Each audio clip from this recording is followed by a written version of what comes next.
Ladies and gentlemen, welcome back to a brand new video of One Piece Bounty Rush. Just want to do a showcase here on the series challenge that already ended with the Wholecake Sanji and the Wholecake Reiju. Reason why I say that is because I'm hoping we'll get like a nice Christmas Reiju. That'd be cool. Have like a cool pair of wings that have like a wreath around them or something. I'd be down for it. I definitely think we're going to get some kind of Christmas banner at some point, but here we just have a showcase of the characters on the series challenge. Basically, this was a challenge battle that made every character you have level 80 and put their skill level up to 4. And so it was just a pretty much like level playing field with no medals against every single enemy you can fight.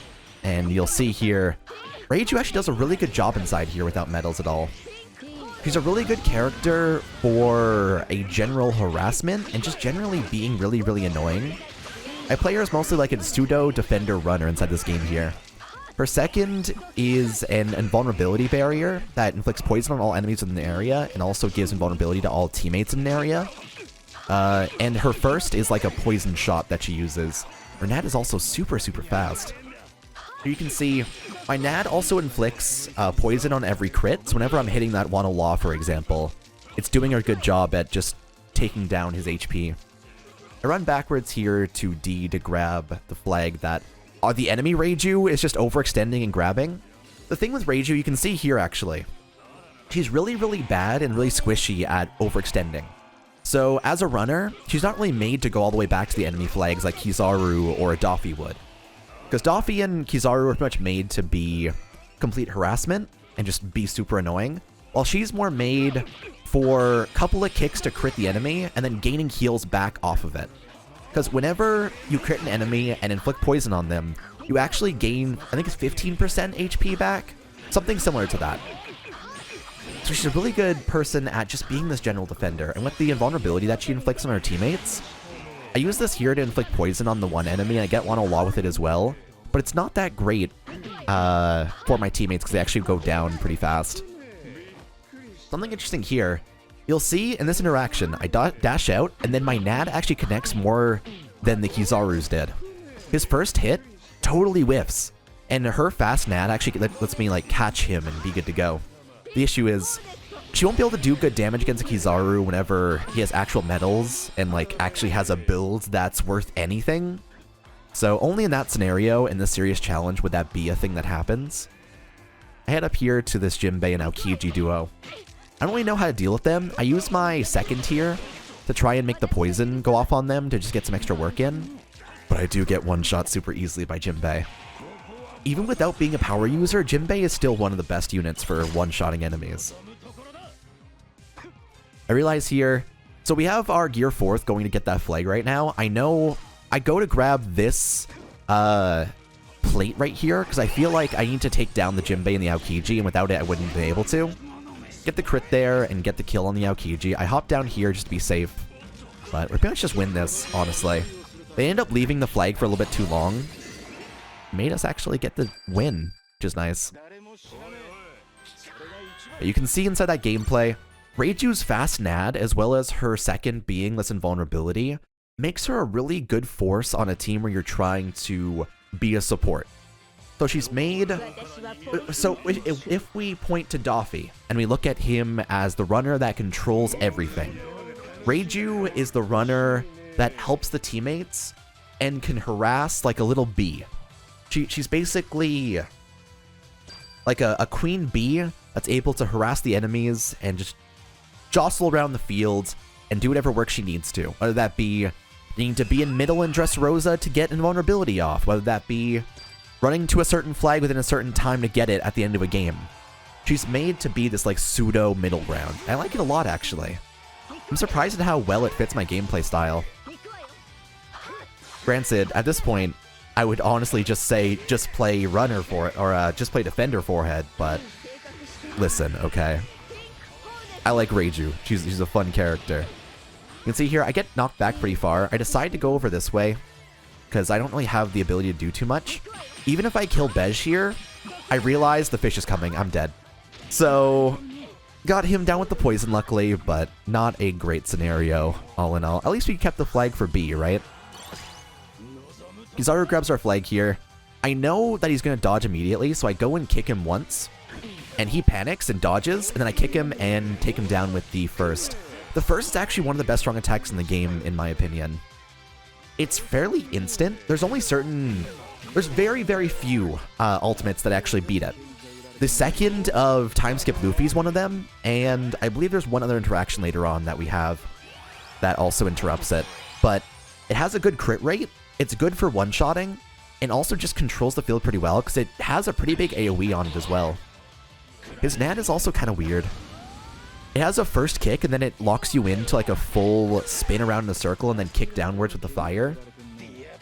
It can do a really good job, but only inside 1v1s. I find inside full team fights, Sanji's NAD just leaves a lot to be desired.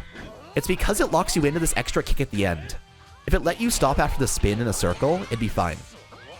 But I got locked into the kick down there, and then just kind of panicked to take down the gear 4th as well.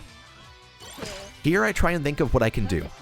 It looks like there's a big team fight happening in middle with 2 different characters, so I decide I'm going to run forward and just leave them there and try and defend the flag we have available over in this direction. Sadly, Mihawk hits me with that. I don't even think he was intending for it. But I realize, okay, so that Luffy's just going to hold that down, and this Jinbei is going to be over here being annoying. But Luffy actually follows me out here, and I start grabbing the flag here. Both Jinbei and Luffy are on me at the moment. I get the poison off on them with this, and then I decide to try and drag them over the other flag that I had available over on E to make my teammates able to get the middle. And surprisingly, so Jinbei hits me with that, and that should have been the end of him chasing me to go and help middle. But he keeps on coming to get me, and we get middle, and then he dies, and we win. It's so weird that he decided to gun after me, because, like, he had no HP, I had no HP. And in a scenario where my NAD's faster, it just kind of works out. Here, I just use the second, just for the sake of it. Vape it up. Hell yeah, Reiju. Good job. And in, like, the clutch of the end of the game, that second being an invulnerability for, like, 3 or 4 seconds is honestly really good at carrying you. It's good at trying to hold down the last point to your dying breath. And it works really well for a runner that's trying to be a defender as well. I like the characters a lot. They're very interesting. Here we have another game on Fishman Island. I think this is... yeah, this is the anti-Luffy one. So I learned that apparently Reiju's NAD, she actually connects faster and has a faster connection time than time skip Luffy's do. Which, by the way, if you fight Luffy's enough, you must know how annoying that is. Luffy's a big problem. Oh, it's also the game I use my second quite effectively and get a lot of, like, good shields like that Doffy one right there. This Luffy's trying to come after me. He uses his attacks, but I actually managed to connect first, get the poison off, and get my healing back and kind of run away a little bit. The thing is, if she's faster than getting the time skip Luffy's down, she's actually a really good runner for defending especially, because that just makes you able to stun a lot of people out. Her NAD also holds people in place for quite a while, so you can see there the Akainu just kind of worked out.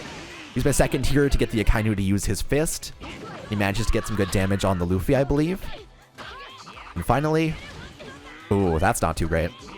You can see here, though, Reiju's thriving when she has a teammate alongside her on a middle flag, for example. She's literally made to be alongside another teammate. And here, the Sanji takes my spot with the Akainu, and I try and help with some, like, harassment while running around with no health. I realize I got lucky there, by the way. I realize I gotta use my second before I end up dying super hard. My Sanji's still doing some good work against the Aokiji. I'm really afraid of any damage. Luckily, I get the team boost here and get some good damage in. Her NAD is just... it connects so well, and it's also so fast that she's so reliable for it. You can see here, unfortunately, Kizaru just kind of one-shots me with his thing. Sanji was still there to kind of defend, so it's pretty safe to just come back in after that. If that Sanji wasn't playing alongside me and actually being on the same flag as me, that would have been an instant loss for a lot of flags, because they were overextending at the time. Good thing he came back there. Here I use my first to instantly get out, make sure I get the Sanji off the flag. It's just kind of my main goal right there. I end up using the heal on my Capone Bej that's there. Sorry, I took a little bit of damage from the Luffy. In a team fight like this, having a support that helps out is really helpful. I really want to get that kill on the Bej, but I realize if I try and gun for it too much, I'm just going to end up dying while I get NAD done, so I just want to make sure I defend the one flag. And here we go. Our entire team is pretty much just here and good to go. And we charge the flag up from nothing to full while this Sanji's in the area. So we're doing pretty well here. Luckily, I think that Sanji alongside Big Mom also here. You can see Sanji actually lost the first battle against Ryuma. He's one of the only characters that has a faster first than Sanji. Most other characters aren't really able to outspeed that, so it's interesting. It's good to know that matchup as well. We actually end up losing here, but it was a really good game for showcasing what the character's all good with, so want to still toss it in. I think that Sanji and Reiju less so, are going to be relevant in the future. I think that Sanji is one of these characters that, because of how his kit is built, he's going to end up being similar to Chopper, and I think that once people get him maxed out more and more and get him to level 100, you'll see a lot more of him in the future.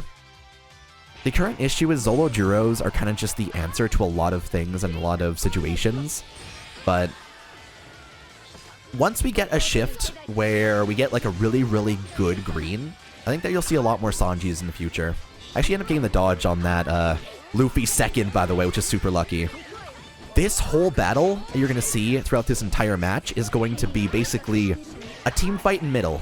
A lot of our team actually rushed to middle, so we end up losing our chance to get E. But defending middle is still doing a good job because everyone else is focusing here too. Zolojuro and I, we're catching some bad feels here. I actually get the dodge right here. You actually have to dodge super early for Zolojuro stuff. It's kind of ridiculous. But I end up getting the kill here, luckily, off of it, kind of barely outplaying him. Get the chance to poison the Gear 4th from afar, which Hard Knock, which is nice in this scenario. With no teammates, Hard Knock is helpful. But you can see here, the first, like, I want to say the first 5 or 6 frames of her second strong attack actually has no barrier on it. So while there's like a vape cloud around you, it only inflicts poison on the enemies. The invulnerability comes in after it pans to like her face. So Gear 4th, in a very split frame, has a chance to get the one shot if he manages to catch it. You can see there, tried to use the Sanji's second to get across the area, but I didn't have a teammate over there, unfortunately. You can actually use his second to get across the area in Arlong Park and Dressrosa like that if you have a teammate on the other side. He'll only lock on to the other side if you have a teammate there. So he'll be good for Arlong Park if we have like a Doffy on your side that goes over to C and you go and grab A, for example. You can hop across the middle. I've actually done it before with Wholecake Sanji with your second and kind of get the team fight done there and replace the Doffy. So it's interesting because he is made as like a huge support that also has traversal abilities, which is cool. I always like characters that have those kinds of abilities. You can see the drawbacks of certain kits of characters, like Reiju being able to get one shot through her second through the first couple frames, and Sanji having issues with his first against Ryuma. But most of the time in these team fights against the current meta characters, even Gear 4th I would say, they do a really good job. They use my invulnerability there to help out the chaos in the middle here, because it's just really bad. There's a big fight ongoing at all times. Luckily I'm able to like be the little bee and attack that Aokiji for a little bit. I see the Capone Bej coming over here, so I try and attack him. There's also a Kizaru coming over this way. Luckily, we're all good to go, though. And not too bad of games today. I definitely think these characters can be relevant in the future. Reiju, definitely less so, but she'll be good inside niche categories. Wholecake Sanji, I think, is going to be a really big part of the next part of the game. For now, though, thanks for watching this episode of One Piece Bounty Rush. Do a showcase on some stuff in the future as well. And take it easy, everybody.